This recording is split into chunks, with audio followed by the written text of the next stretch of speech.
don't waste this opportunity to connect with people and show your leadership. That's my number one piece of advice.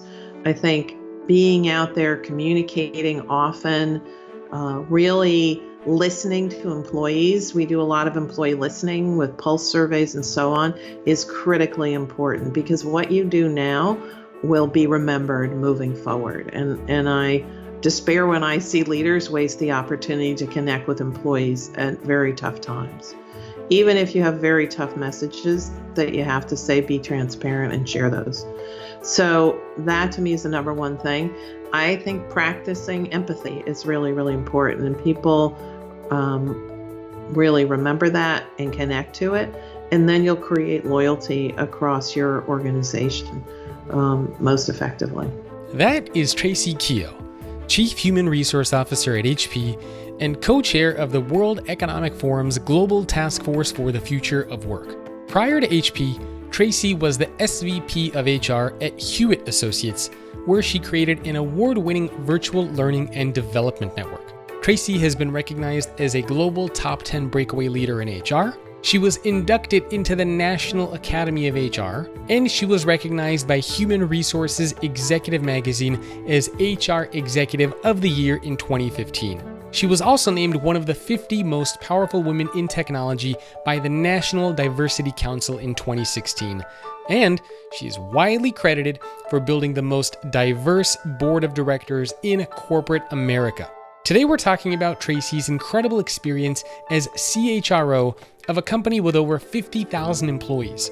You will hear how COVID-19 has impacted the HP team and how the company's leaders have been supporting employees during this tough time.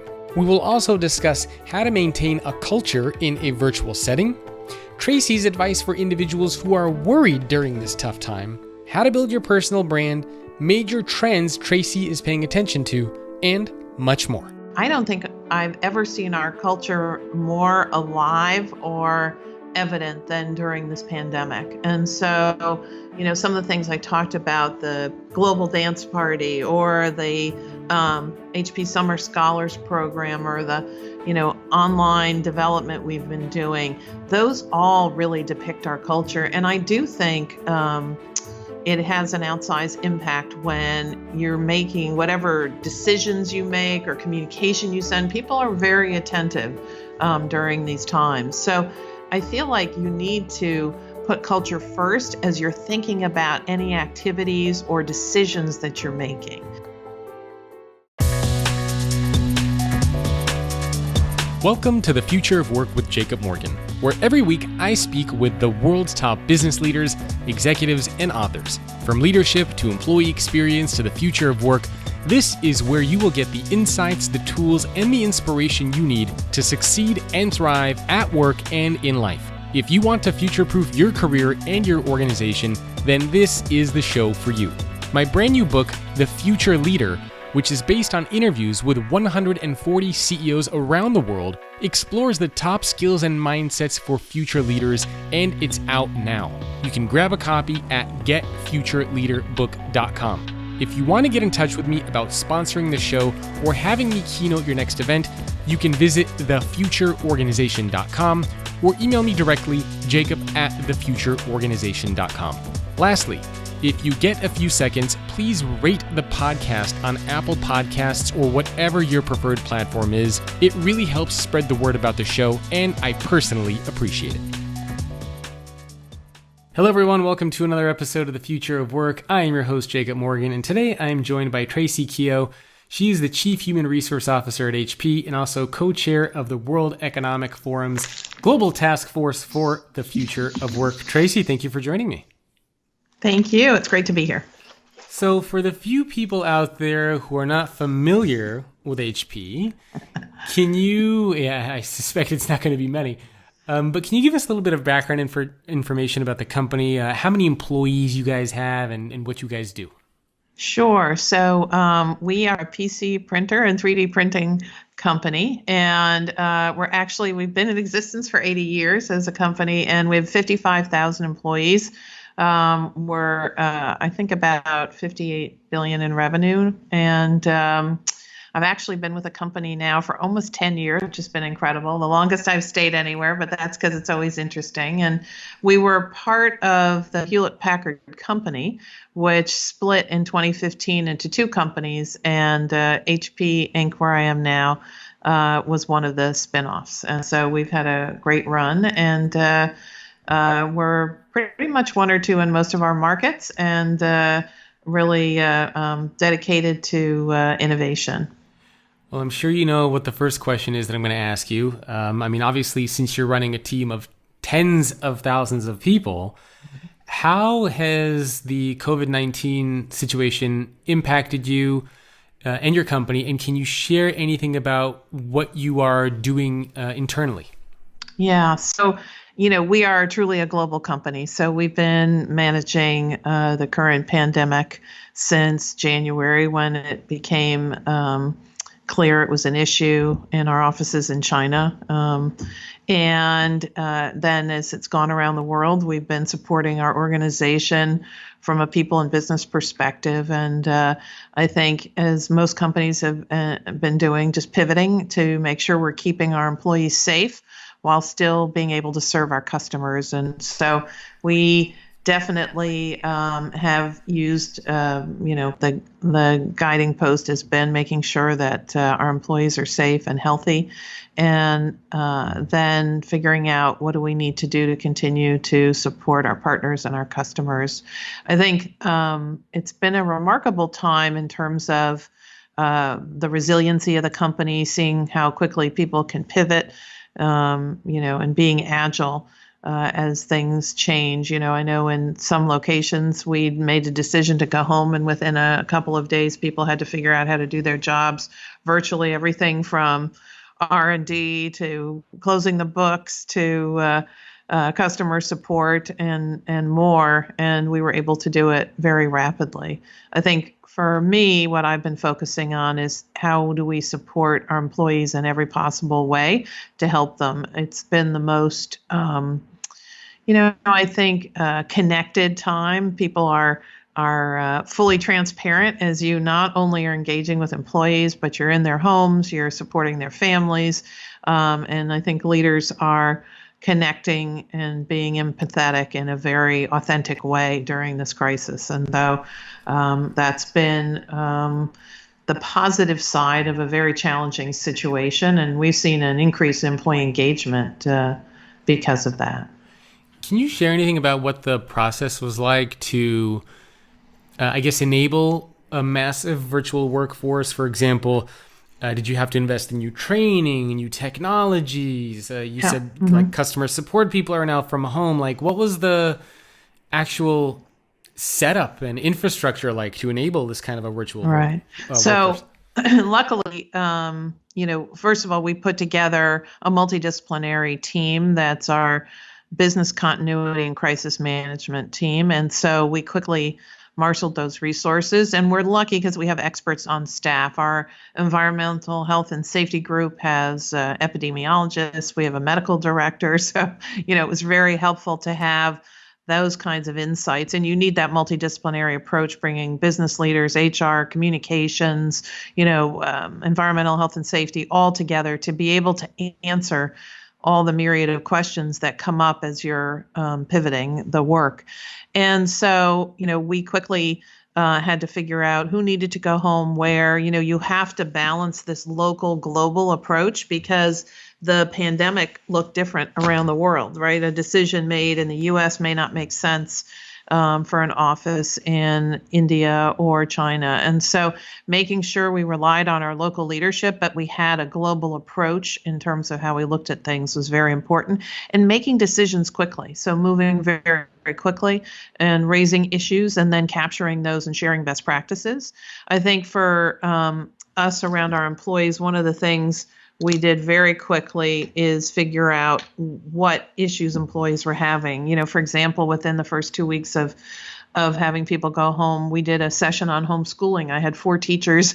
I interviewed them, middle school, elementary, special ed, and someone who does homeschooling. And we had hundreds of employees call into that call to listen to what support they can get. Out of there, we morphed that into homework clubs, as we call it. And we have a teacher that's actually helping parents with their online learning that they're supporting their kids with. So, things like that, I think were very important. We have our medical director do a weekly call with employees and answer questions from around the world on health issues. And that's a very popular call. We created a whole schedule of what I call programming of events for employees. We started off by having motivational Mondays. There's mindfulness and different things we do on Mondays, and then training Tuesdays where people can access different development opportunities. Wellness Wednesday, we have a lot of, health things available for people, everything from stress management to how to sleep better to ergonomics. And then Thoughtful Thursdays, we do a lot of volunteering in our organization, and we didn't want to lose that. So we figured out virtual volunteering opportunities to help our communities during this difficult time. And then finally, family and Friend Fridays, where we try and do things for the whole family. One of our partners is DreamWorks, and so we asked to have one of their films, How to Train Your Dragon. I think it's 3 or 4. I'm not sure which episode it is of that now, and of the franchise. And we streamed it live so families could come together, and we had hundreds of families watch that around the world, which was great. We've done online cooking classes, and one of our biggest hits was a global dance party we did where we hired a DJ, and it started in APJ and went to EMEA and then came to the Americas, and it was 12 hours of a dance party for the company, which really needed it because it's hard to be home on quarantine. Oh, yeah, for sure. It's interesting. A lot of the things that you mentioned are not even specifically like work related. They're life related, like homeschooling. So, I mean, can you talk a little bit about, have you seen this massive blending as a result of this between work and life? I think that's exactly what's happened because suddenly we're in everyone's homes. People can't focus on work if their children are, they're having to homeschool their children. So that was actually a big challenge for many of our employees and their families. And so we wanted to support them. I think what we really looked at is how can we support every aspect of our employees in a much more holistic way, as humanistic as we were before and supportive. I think we took it up, it's sort of on steroids, the amount of engagement activities to support employees, because they became more important as this pandemic, continued to move around the world, and everybody was affected at the same time. People needed more support. And as I say, in times of crisis, the activities you do have an outsized impact. And so people were very grateful for us finding, whatever we needed to do to support them. And so, where before you might have sort of a professional distance between work and home, everything is together. You're doing online Zoom calls, for example, and you're seeing people's kitchens and everything else. Their dogs are barking, their kids are running through.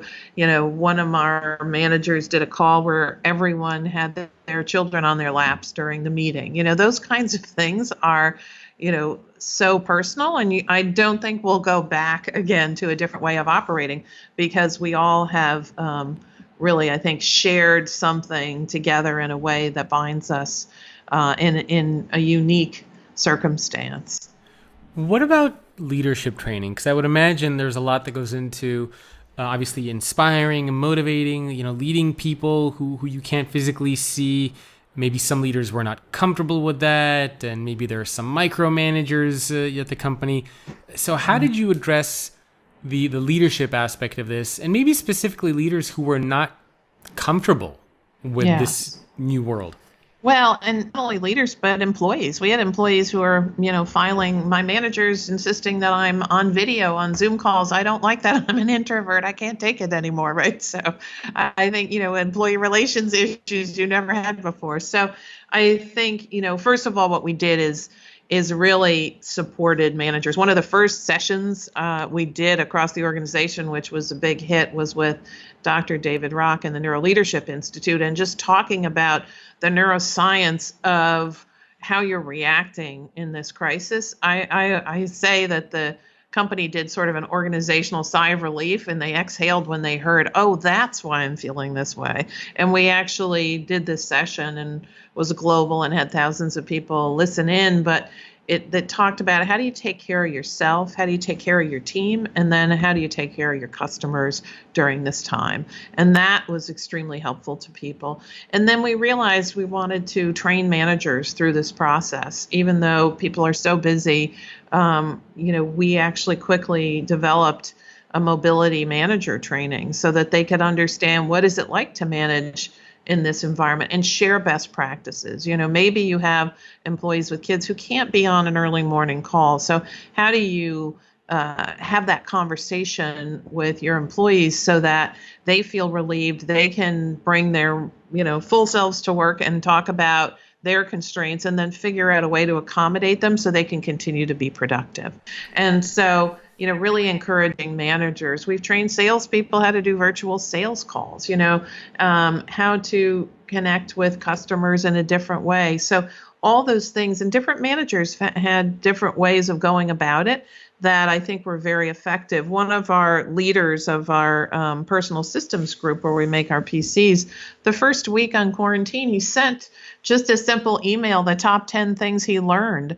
And he's like, I'm surprised how hard this is. And, it was just a whole bunch of different things that went around the whole organization in a viral way. People loved seeing how leaders are coping with things. And so sharing different tools and techniques, maybe instead of a one-on-one on Zoom, we call them walk around one-on-one, so that you go for a walk while you're talking to your employee, or no meeting Friday mornings, or whatever it happens to be. We changed our scheduling so that everything starts at 5 after the hour, and so that you have a few minutes break between calls. So things like that we've programmed in, and then also shared best practices to help managers be more effective. One other thing we're doing is we actually have a whole work stream on productivity that myself and two of our other business leaders are leading, and looking at how to help managers really determine what productivity looks like in the new world. Because, FaceTime in the past has always been the proxy for productivity, which of course we know isn't true, because you have those people who come into the office, spend a lot of time and don't get anything done. But how to help managers look at what are the goals you're setting and how are you measuring those goals versus FaceTime, or I know there's some companies that monitor a number of hours on email or the clicks you make. We don't do things like that. We want to set the right kind of goals so people can achieve those and then feel like they're being productive in that way. It's interesting you bring up productivity. Would you say that as a result of this and your massive workforce being virtual, have you seen a slide in productivity, like a significant impact in decreased productivity, decreased sales, decreased numbers? So I think it's a mixed message on productivity. You hear, it's interesting because I get the opportunity to talk to a lot of other heads of HR. We're sharing, how each of our companies are going through this process. And you hear some people saying, oh, we've seen a real jump in productivity because people aren't commuting. They're home more. They don't have to travel. And then some people are like, oh, our productivity has really fallen down. And so I think in each organization, it's a little bit mixed. And so, I laugh. I didn't realize how productive I was in the office. I must have gotten a lot of things done just walking around talking to people that I now have to schedule a Zoom call. And, we're on calls much longer during the day. And I think, in certain collaborative type of work, it's not as productive. As we're having people come back into the office, we're prioritizing people who need to work together, R&D, on new product development. Those things I think are more difficult and have slowed down. Obviously, manufacturing's back in the office. There's certain roles that you need to be, but in other cases, people are just as productive or figuring out new ways to be productive in a virtual environment, and they are saving all that, commuting time and other things, and figuring out how to put it to good use, be it increased productivity or development or whatever it happens to be. So I think you have to manage around the different types of roles and the different work people are doing, and then making sure they have the right tools to be as productive as possible. Are you able to share any stories of any mistakes that you made? Maybe something that you thought was going to work that ended up not working, or something that you tried out that didn't go the way that you wanted it to go? Yeah, what's been interesting, it's funny when you say that. We, on a lot of the activities that we scheduled, we've just thrown them out there to see the level of popularity. And I think things have been more popular and better accessed than I anticipated, probably more than anything else.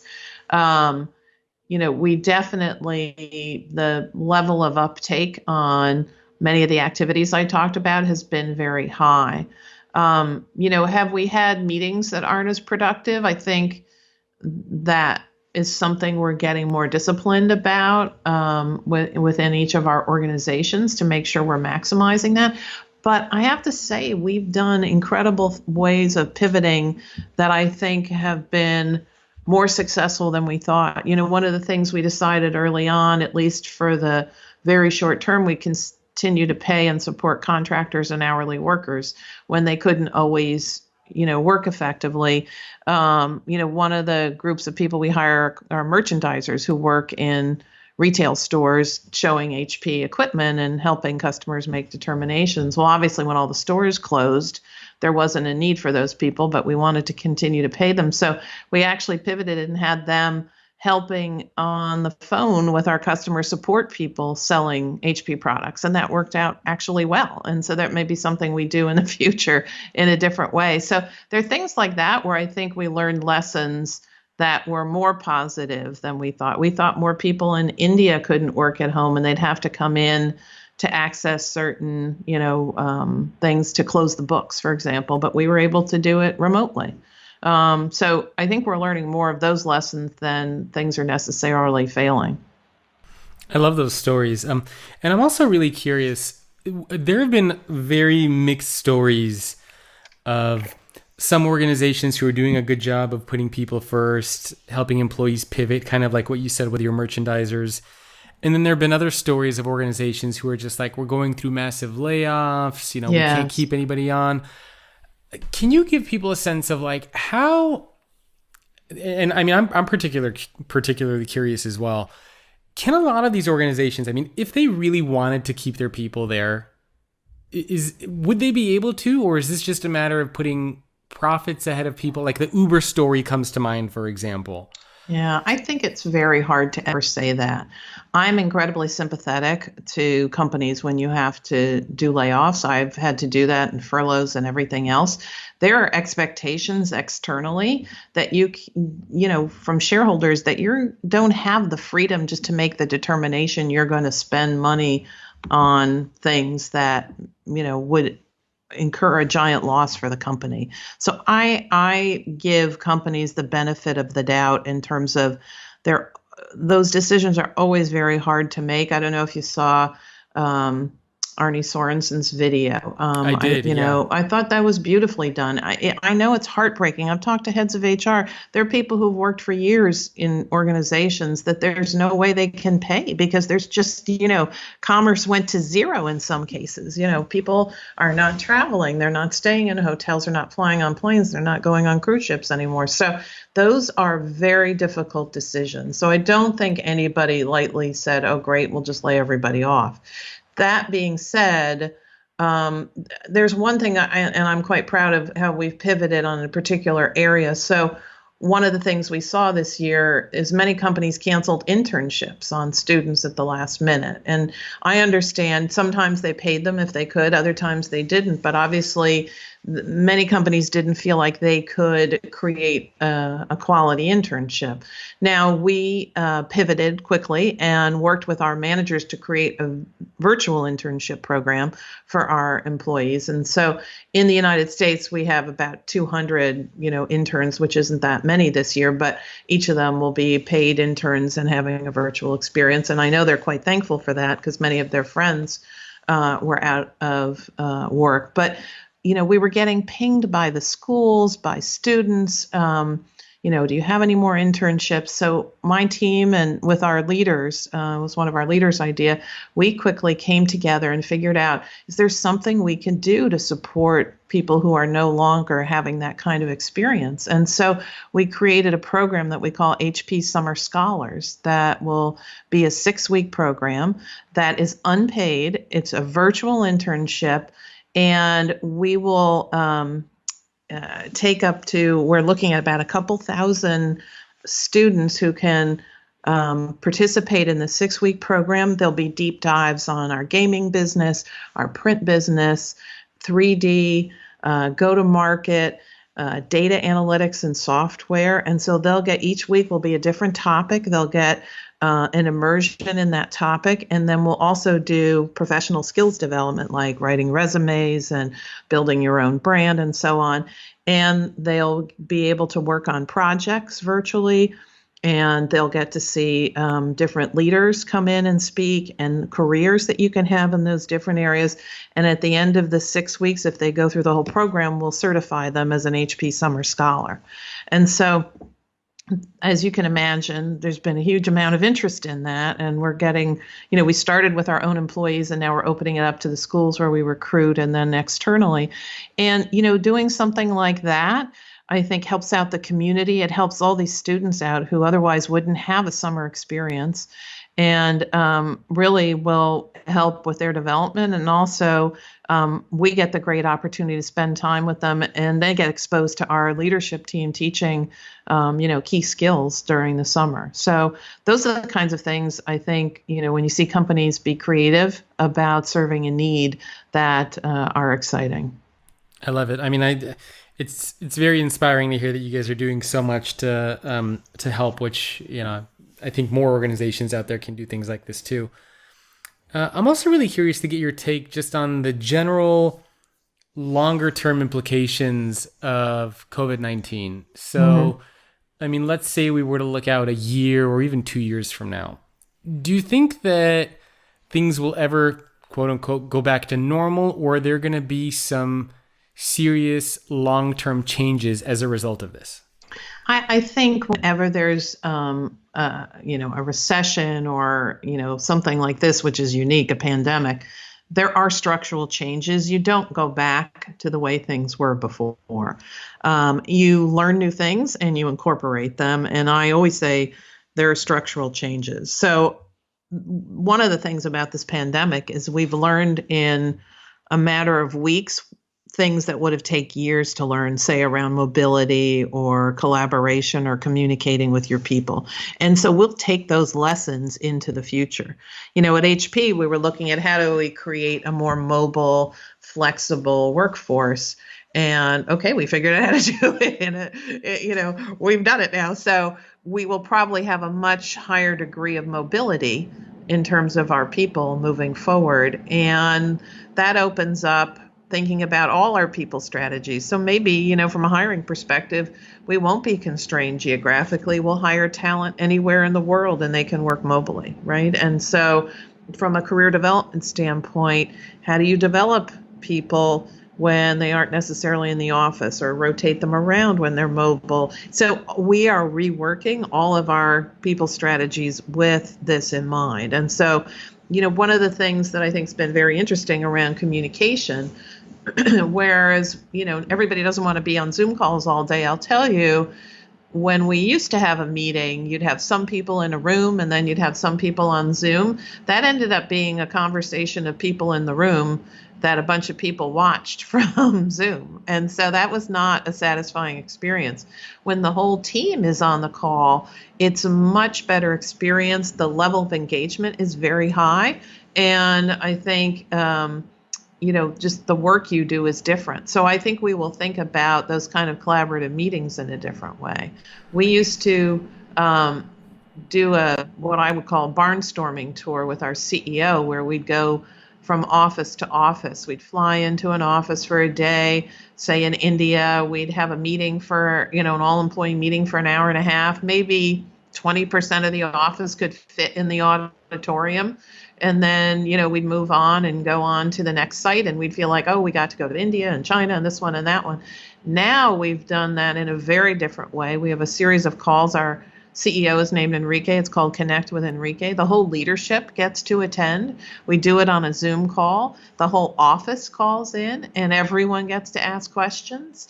And I think they feel, after personally looking at us up close and personal, much more connected. And we, in the last 6 weeks, have talked to something like 90% of the employees through these Connect with Enrique calls.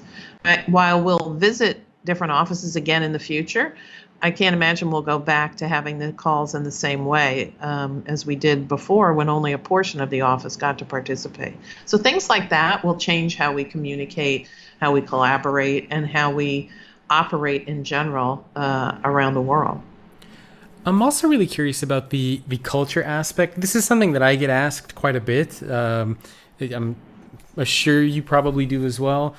Yeah. But there's something to be said about creating a culture when everybody is in a location. You can see people, you have that environment where everyone's there, versus where everyone is just, separated all over the world, and nobody really see, you don't get that same environment. So do you have any tips on how to maintain that culture in a virtual setting? Hi, I think we lost connectivity for a minute.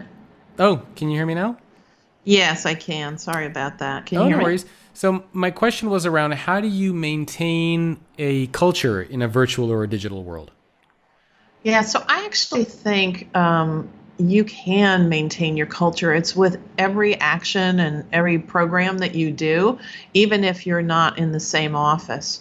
I don't think I've ever seen our culture more alive or evident than during this pandemic. And so, some of the things I talked about, the global dance party or the HP Summer Scholars Program or the, online development we've been doing, those all really depict our culture. And I do think it has an outsized impact when you're making whatever decisions you make or communication you send. People are very attentive during these times. So I feel like you need to put culture first as you're thinking about any activities or decisions that you're making, because that's really what shapes your culture over time. It's not just the interactions that you have, and interactions on Zoom or remotely or on the phone also help to create your culture. And so I think we've been very thoughtful about the things that we think will perpetuate our culture. The communication.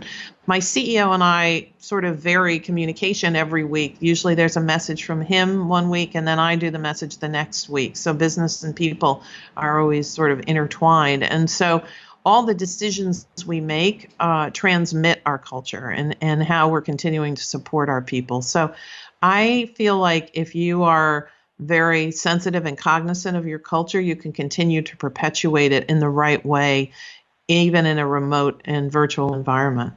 And it sounds like one of the best ways to do that is through communication and having a presence, It sounds like. It's true. And one of the things that I love is I have, we call it employee experience, but all internal communications within HR.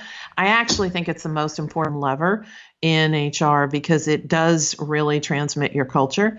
And so, while we partner extremely well with our marketing and communications organizations that do the external pieces, I think having it part of our organization makes it seamless in terms of shaping and communicating our culture. All right, you mentioned a big word, employee experience, and that was, the title of my last book was The Employee Experience Advantage, so I got to ask you about this. Was this a shift that you made from HR to employee experience, like a rebranding, a new function, or has it always been that?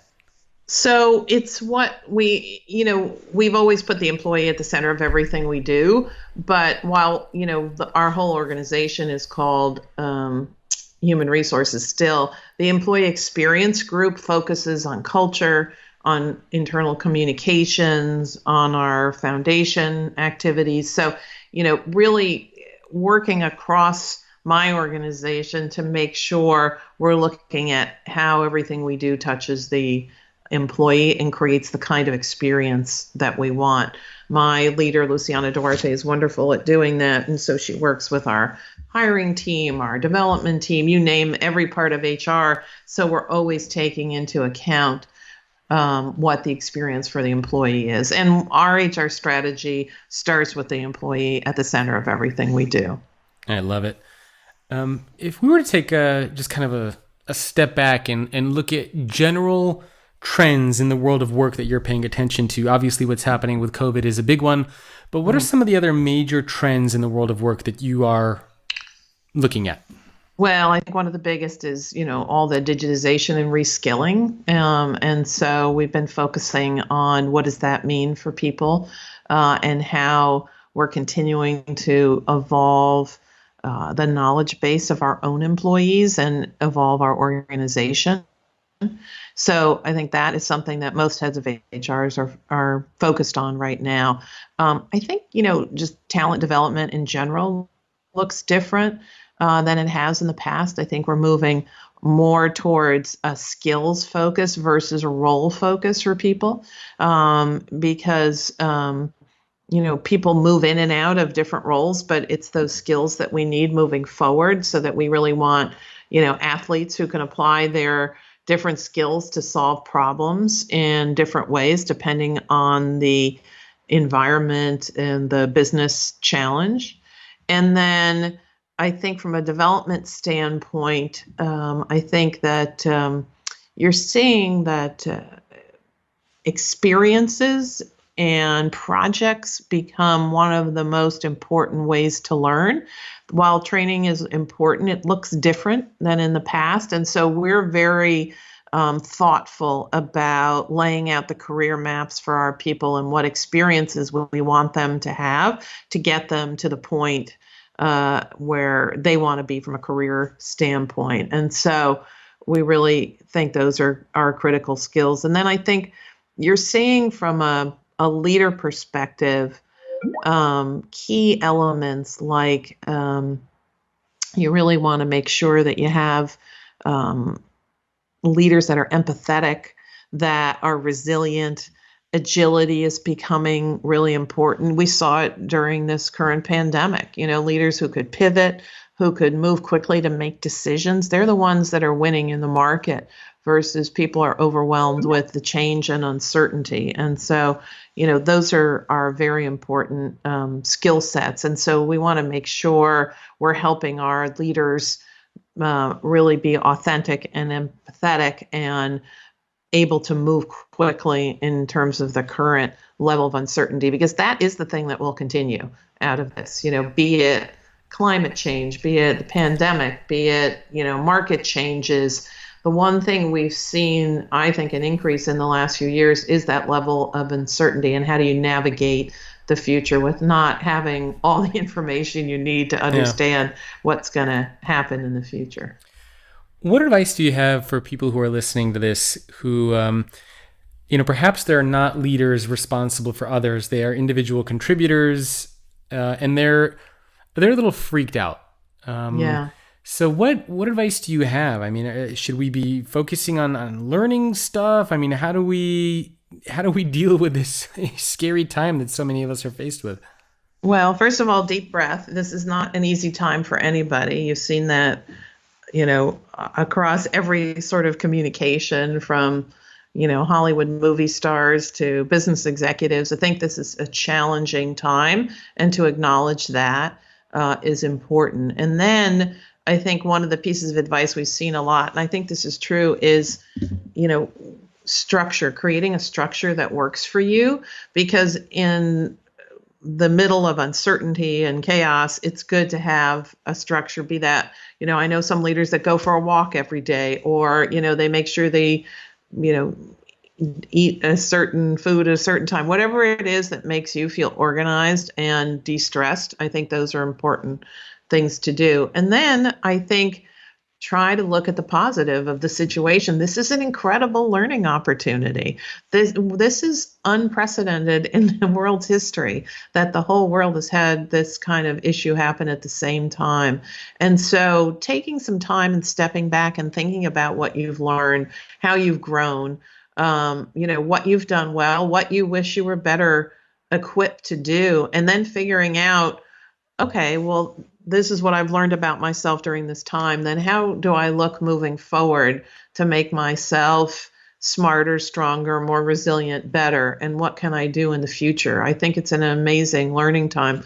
One of the things that I've given as gifts to most of my friends' children is a journal, just to take time to write. It'll be something historic later on, right? When you look back that you were there in the pandemic of 2020 and what your thoughts and feelings were. I think, sort of taking that inventory and understanding that for people is important. And then looking back and seeing what you've learned and then how it propelled you forward, I think will be really kind of the best thing to do about this. Take advantage of the opportunity.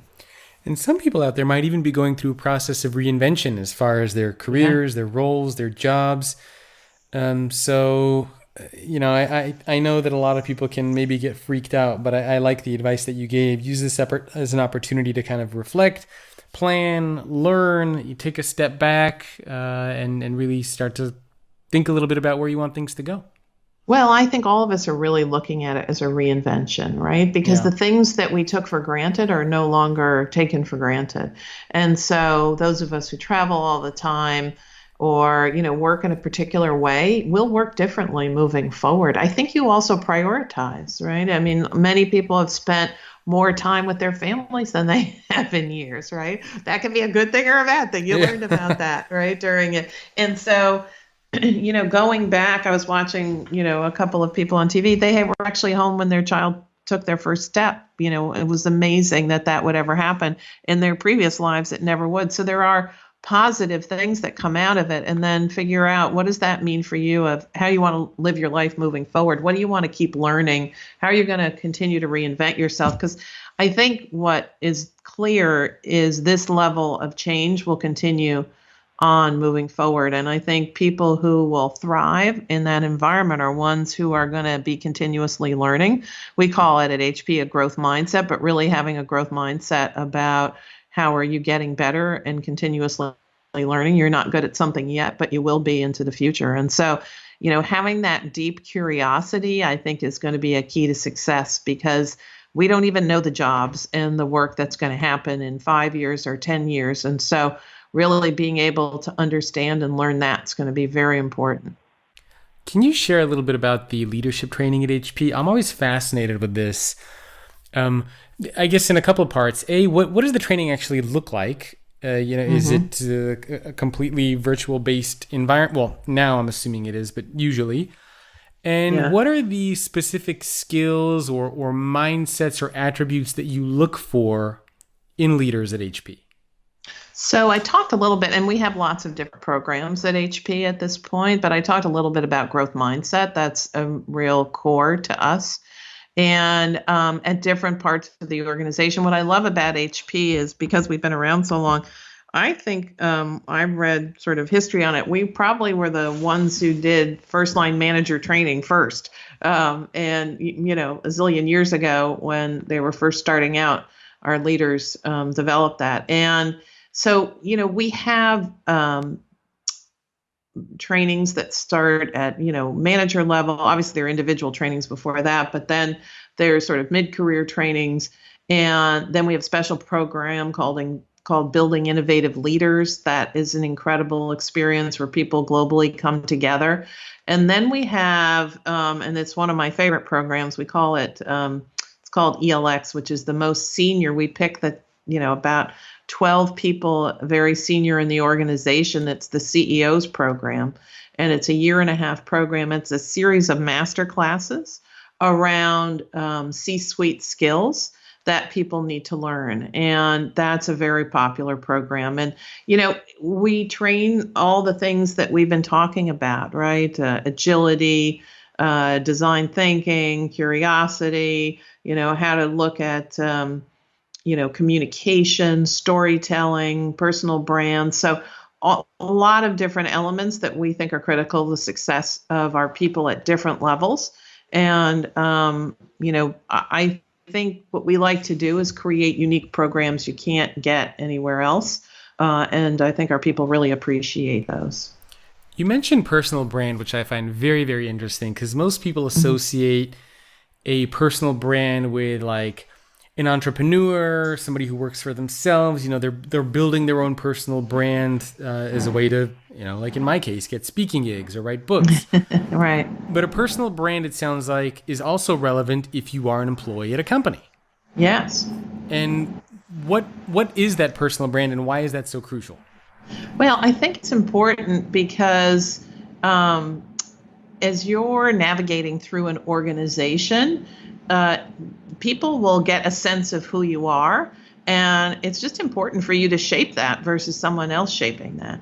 And I think it ultimately leads to different opportunities, and so obviously you want to be seen as someone who's smart, hardworking, and, engaged, curious, constantly learning and developing, agile, all the things I talked about. But I think it's important to manage those perceptions and think about opportunities you take and find sponsors in the organization that can help with that. That's how you get propelled across the organization and ultimately how people will think of you. And you want a brand that is fully integrated with who you really are. Because, one thing we love at HP, we're not a political company. We're not hierarchical. I always laugh when, if we, by mistake, sometimes we'll hire someone and you can see if they're trying to do something political, everyone will be like, what's that guy doing over there? Because it's just not who we are and it doesn't work. And so you have to make sure that what you're thinking of yourself and what you're doing is exactly who you are. We like people who are humble, who put the company first and think about the good of the organization and their customers and our community. That's who's very successful at HP.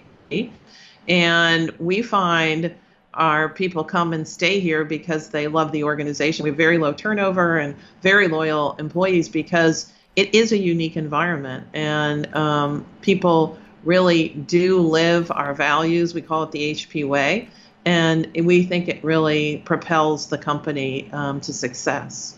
And so that all is very important as you're thinking about your own brand, making sure that it's the right way to think about yourself and the organization, and there's harmony between those things. How do you go about building a personal brand? So I'm sure there are a lot of people listening to this who are intrigued by this concept of building their personal brand internally, especially in a virtual environment like the one that we're in now. Do you have any suggestions or tips on how to go about starting to build that brand? Like any steps or techniques or strategies? I always say is really commit and deliver, first of all, right? You want to be consistent about do what you say and say what you do. It's really important to do that. There's nothing worse than someone who's purporting to be one thing and then there's something else. That's where you have dissonance with whatever, you've got to make sure your brand has content and it's who you are. It's about what you value and what your passions are. I know there are people in the organization and their brand is around learning or, teaching others, whatever it happens to be. That's just who they are. So it has to be something consistent with, what you like to do and who you are. If you're trying to purport that your brand is somebody who loves to take on extra work and projects and deliver on things and go above and beyond, and you do the minimal required to get something done, and you are always the one, standing in the back when they call for volunteers, then you have a disconnect between your brand and who you are. So you really need to make sure that it's consistent. And then you think about how you show up, whether it's in a meeting you're prepared or not, or it's in a presentation, whatever it happens to be, that all those interactions that you have, not only with your team, but with leaders, that actually goes into making your brand. So think about how you're coming across. One of the things we love to do is ongoing feedback. So if you're presenting something, get somebody to sit in the back of the room and read the room for you if you can't do that, and have them give you feedback on how you did. You know, and be specific about asking for, did I do this right or that right? Those are the kind of people that actually evolve and develop their brand well. If you're someone who just wants to get notoriety without the content, you can tell that pretty quickly, and that's usually not a successful strategy. It's not just about going on social media and kind of talking yourself up. It has to be based on really the content of what you're doing, your values, your commitment. And that's the best way to build the brand. And I would also say, go and meet people in your organization. One of the things we have at HP is the open door policy. That means you can go into anyone's office and spend time with them. That really helps people understand who you are and what you're interested in. And they're almost always willing to help and, you know, think about your development or your career or learning something new. And so I think that's a great way to kind of get your brand out there. This also ties back into what you talked about earlier with this growth mindset, right? Where yes. Getting feedback from people, trying to get better, improving, and not viewing where you're at as just kind of a static place with nowhere to go. That's right. So I love that. If you were to put on your co-chair hat of the World Economic Forum's Global Task Force on the Future of Work, what is going on from that perspective? Just big picture. Are you seeing different issues, different topics of conversation from some of your peers in that space? Yeah, and this is particularly where there's many future of work kind of task force within WEF right now, but we're particularly in looking at the manufacturing and reskilling and upskilling areas for people. I think what people are looking at is how can we do this on a global basis to support the massive change that's coming from the fourth industrial revolution, all the things we've been talking about, 3D printing and, you know, all the things that are going to change, the digitization and so on. How are we helping employees to reskill?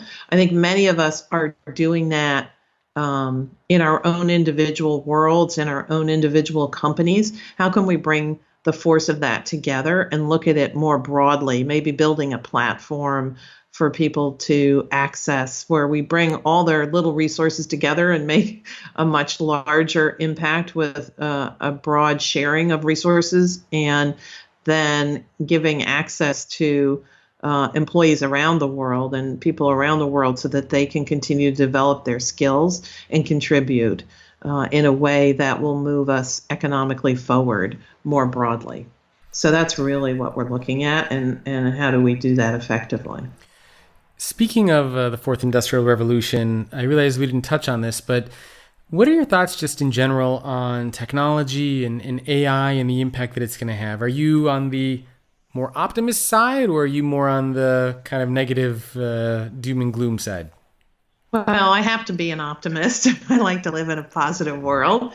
And look, I think this is going to be massive change for the world, as this, you know, we've seen changes coming already, and it's exciting, and it, you know, looking at how it can improve things and thinking about where are the potential downsides. That's one of the reasons why we're focused on thinking about reskilling people so that we're creating more opportunities for people, not less. And you know, you've seen that many studies say there'll be more jobs, not less, and we'll have to be able to pivot in some way to make that happen. So I am optimistic about it. I think we have to be very sensitive to how we're looking at diversity and inclusion in those environments. We've already seen some AI we thought would be wonderful and unbiased is still coming through in a biased way.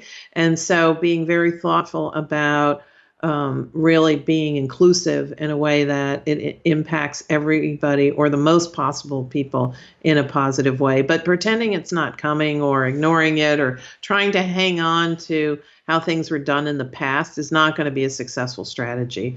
I think more growth will come as we all look on how we can improve things for everyone and bring all populations along. That's really what's going to be important. Maybe one or two questions before we wrap up. When you sort of look at HP, at least for you guys, are you thinking about when things might, again, quote unquote, go back to normal? Start to see people come back into the office, resume some sense of normalcy, a couple of months, a year, 2 years? So we already have had people back in our offices for some time. So we've had, at any given time, 9 or 10,000 employees still working in manufacturing or the offices or whatever, the location happens to be. And those the guidelines continue to ease. We're taking a lot of precautions in doing that. So making sure that we have safety equipment for people. We created a role called care ambassadors. They're social distance ambassadors, so that we make sure people are keeping socially distant, and that we're providing them with masks and safety equipment as necessary. And so I think we continue to focus on making sure R&D people are getting back in the office where there may be equipment that they need to develop and things like that. So that will continue, but I don't. We haven't stopped working at all. We haven't slowed down what we're doing. And so we will ease those restrictions more and more, but it will just help us continue in the trajectory that we're already on. I think that there will be, as we've talked a little bit about, many people continuing to work from home into next year. At least, until there's a vaccine, I don't think you're going to see the level of, people coming together that you've seen in the past. Though I have to say, people seem very excited to be together again. And, in many countries, including the United States now, everybody's going back to restaurants very quickly or to the beach or whatever. Nuts. It's a little surprising, right? That's happening already. So, but I think, like most companies, we really are continuing just keeping the health and safety of our employees is the number one priority, while managing the best way to support our businesses and our customers is really how we're operating. So, got it. And very last question for you before we wrap up. And this would be advice that you have for leaders out there. So people who are listening, who are responsible for other people, what should they be doing or thinking about to be maybe more effective or better leaders during this tough time? So I think don't waste this opportunity to connect with people and show your leadership. That's my number one piece of advice. And I think being out there, communicating often, really listening to employees. We do a lot of employee listening with pulse surveys and so on, is critically important, because what you do now will be remembered moving forward. And I despair when I see leaders waste the opportunity to connect with employees at very tough times. Even if you have very tough messages that you have to say, be transparent and share those. So that to me is the number one thing. I think practicing empathy is really, really important, and people really remember that and connect to it, and then you'll create loyalty across your organization most effectively. Wonderful pieces of advice. Well, Tracy, where can people go to learn more about you? Anything that you want to mention for people to check out? On LinkedIn is my profile and so on, and I'm active on there. But I'd rather them learn about HP, and they can go to hp.com. And we have something called The Garage, and there's a lot of discussion on our site about the things we're doing as a company, and that's what I'm most proud of. Very cool. So that's directly on the homepage, hp.com? Yeah, you can go. It's called The Garage. I'll make sure that I'll get you the details on but it's a part of the website on hp.com. That's The Garage has most of the things we're doing. Very cool. Well, Tracy, thank you so much for taking time out of your day to speak with me. Great. Thank you so much. I really appreciate it. Yeah, my pleasure. And thanks everyone for tuning in. Again, my guest has been Tracy Keogh, and that is Keogh. And she is the Chief HR Officer at HP. And I will see all of you next week. Thanks for tuning into The Future of Work with Jacob Morgan. If you enjoyed the show, please take a few seconds and rate the show on iTunes. It really helps me out a lot. Also, remember to check out futureleadersurvey.com to see if you have the skills and mindsets that 140 of the world's top CEOs identified as being most crucial for future leaders. If you're interested in being a sponsor, you can email me directly, jacob@thefutureorganization.com.